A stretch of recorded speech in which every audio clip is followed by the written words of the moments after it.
Hi there.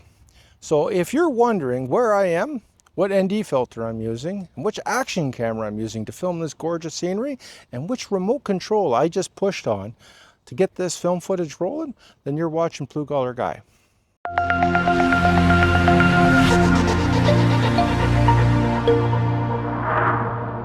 Action camera that we're using is the brand new DJI Osmo Action 5 Pro. And it hasn't had the firmware update, so we're going to see what the bitrate transfer is and see if we get any artifacting. But right now, this is the footage and this is what it looks like. I'm filming at 4K 24 frames per second, and we're also going to be doing some slow motion footage. So the other thing too is that we're on a Inky Falcon Plus gimbal, so we're using that to stabilize any extra footage, and because we're in a windy environment. Now, do we need it for EIS? Absolutely not. But we're using it because I just like ultra hyper smooth footage. So follow me. Oh yes, and I'm also using the DJI Mic 2, and this has the new firmware update.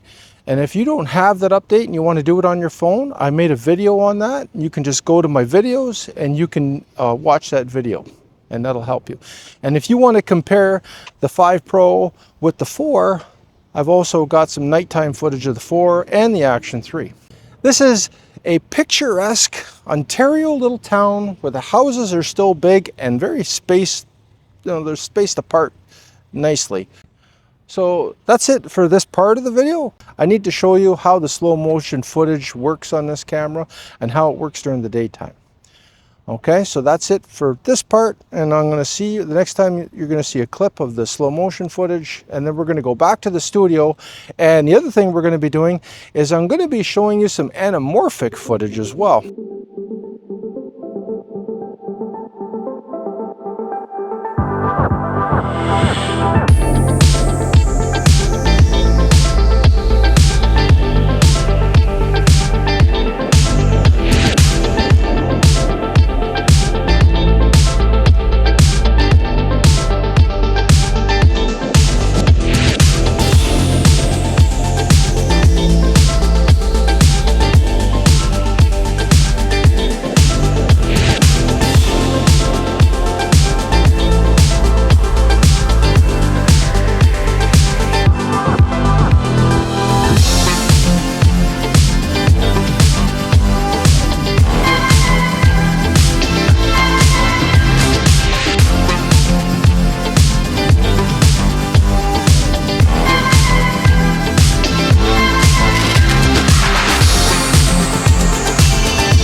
Okay, so we're back at the studio and we're talking about the DJI Osmo Action 5 Pro, and if you look on this lens you can sort of see a little tiny piece of line there. It's fishing line, and if you noticed it goes vertical, because I've noticed that on the Action 5 Pro and on the Osmo Pocket 3, if you put it vertical, then the lens flare will be horizontal and vice versa. I know that sounds strange, but that seems to be how it works. I also found out that when you do this little trick, it works better on the Pocket 3 because the lens flare is more consistent with just the lights that are hitting the lens, and there's not this duplicate lines of different colors going across the screen.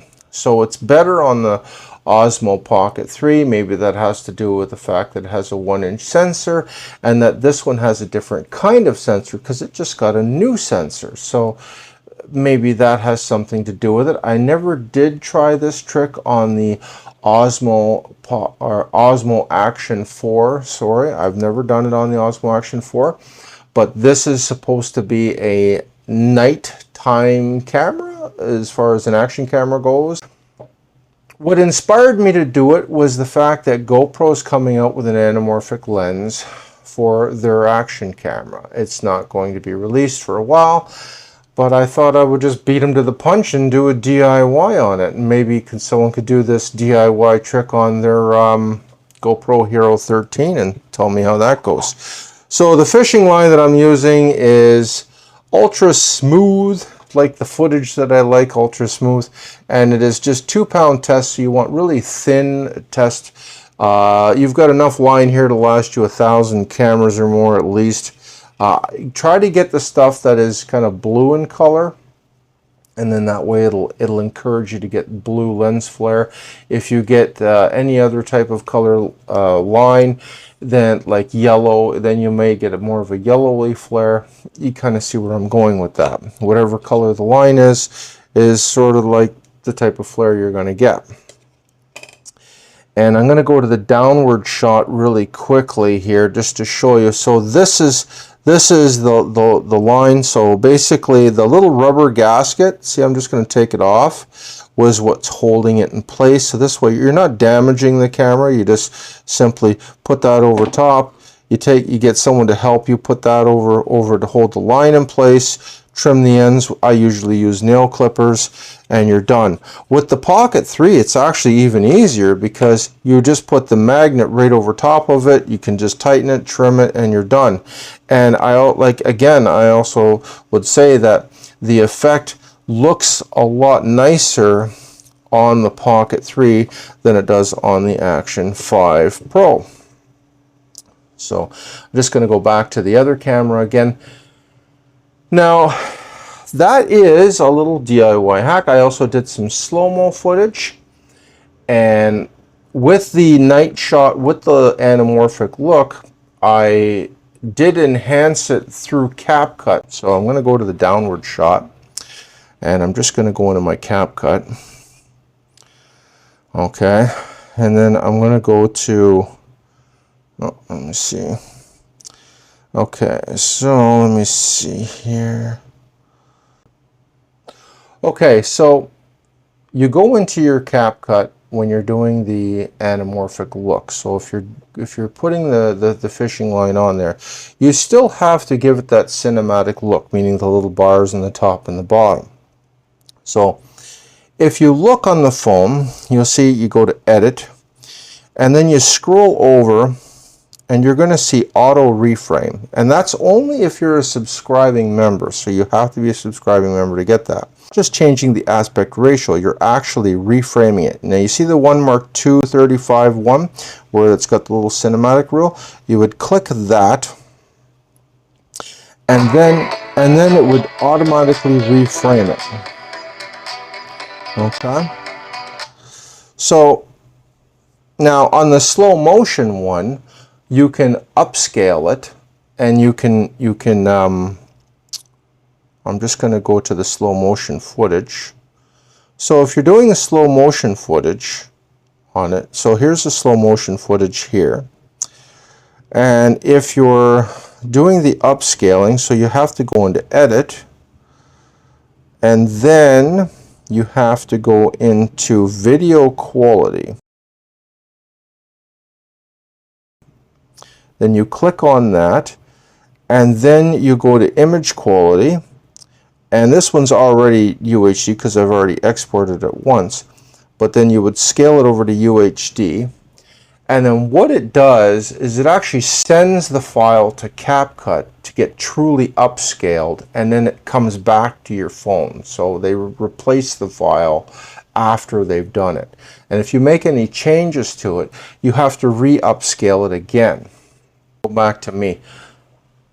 When you take the footage and you send it to Capcut, when you're a member like that, you can send it to them, they will upscale it and then send it back to you. So it's kind of like Topaz AI, but through Capcut. And it is true 4K footage because they're actually changing it from one format to another format. So when you're filming in 1080p 240 frames per second, or even 960, but those are interpolated through AI, then you can upscale that to 4K and then export it as a 4K file, and you're good. And it does make it look a little bit different. You can crop in and it won't make any difference. It's not going to be pixelated or anything like that. So I use Capcut. It's mobile, and I can also use it if I'm on the go. I was on a holiday and I was able to upload some video footage because I wanted to see what it was going to look like when I was editing it, and that's how we went from there. Now, getting back to this camera, okay? Now, I've mentioned that DJI needs to do a firmware update because some things are looking over sharpened and some things are looking over highlighted, and some people have said, well, we're worried about artifacting because the bit rate's a little bit low. Now, I didn't see any artifacting, but I did see some grainy footage on some nighttime shots. It does do a very good job in low light. Never used any external lights. It was really good for that. However, I do think it is in need for a firmware update, and that's not unusual for anything like this. You know, they've done firmware updates on their other cameras and they've improved them a lot. So this is the DJI Action 3, and they had a serious issue with the focusing because the focusing on action cameras is a fixed focus, unlike the Pocket 3 where it actually focuses. It has a focusing lens on the Pocket 3, and action cameras have a fixed focus, and that's because you want to keep everything in focus when you're using an action camera. You're trying to catch the whole moment, so to speak. You're not using it as your typical camera. When you're going down the side of a mountain on a mountain bike, you want to see everything that's in focus, and you know, you don't want to have necessarily blurry background when you're using an action camera. But because they're using action cameras for vlogging now, the game has changed. Now we want to have blurry background in our action cameras because we want to vlog out in the rain and the snowstorm. We don't have to want to worry about weather. Some people may want to vlog at the beach where they're half in the water, half out of the water. Things have changed. People want more from their cameras. Okay, so action cameras aren't really action cameras anymore. They're multi-purpose cameras. And sometimes when you try to make a camera do a whole bunch of things, it can't do any one particular thing rather well. This is a little problem that our military and other militaries have found. When you try to get a plane that's a bomber and a fighter and all these other things, a recon plane, and it can do all those things, but it doesn't do any particular job well. So we're doing that with action cameras now, and they're running into the problems that the military ran into when they did that with airplanes. So what advice do I have for DJI with this camera? Well, I think that they have established this as more of a vlogging action camera than an action camera, meaning that it is geared more for people that are going to be using this, you know, in lower light situations, for vlogging in bad weather, for vlogging in the rain, because of the microphones, things like that. It's going to be great if you're on a motorcycle and you want to have one of these wireless microphones to catch the engine or muffler noise, and you want to have the other one for your voice, and you want to be able to balance those out. It's got a safety track that you can activate on here. It's got decent slow-mo footage. And I do think that if we're going to go that route, then I would recommend that firmware update to improve the image quality and the bit rate. So give us the choice of having a higher bit rate and lower battery life. Given the fact that the battery is still higher capacity, I think that's still a win. And that suggestion I made about the ND filters. So I have Telesin ND filters. I used an ND16 on this camera. And it'd be nice if I could go into the menu system and just say, well, I'm using an ND16 or an 8 or a 32 or a 64, and then the camera will automatically adjust the shutter speed and everything else to match the ND filter. I also think that if we're going to be using these type of cameras for more cinematic footage, like I was showing you when we were doing that video, and people are going to be probably, you know, improvising and using it for that reason, that we use terms like shutter angle. Now, a lot of people don't know what shutter angle is, but it's used on cinema cameras, and it automatically calibrates, you know, what frame rate you should be shooting at. It'll take care of all of that when you put in your shutter angle. Now, I'm not an expert on shutter angle. However, I do know that it is specific to cinema cameras, and I was shocked to learn that Sony just did a firmware update on a cinema camera, and they just implemented shutter angle on their FX3 and FX30. So another suggestion that I would have for this camera would be to have a cinematic setting. And that means that, you know, the little bars top and the bottom, have all of the settings in there in-house, and maybe just come out with an anamorphic lens type of flare that's better than using fishing line to simulate the nice flare. And I think that that would be a good solution, as opposed to coming out with a giant anamorphic lens and have no. I don't want to de-squeeze and squeeze footage. Nobody wants to do all of those extra steps. I guess another suggestion would be, do I think DJI should put on have a macro lens? Well, if there was a macro lens from a third-party company like Telesin or Ulanzi, or one of those companies was to come out with a macro lens, then also do a firmware update to optimize that lens for the best focusing possible.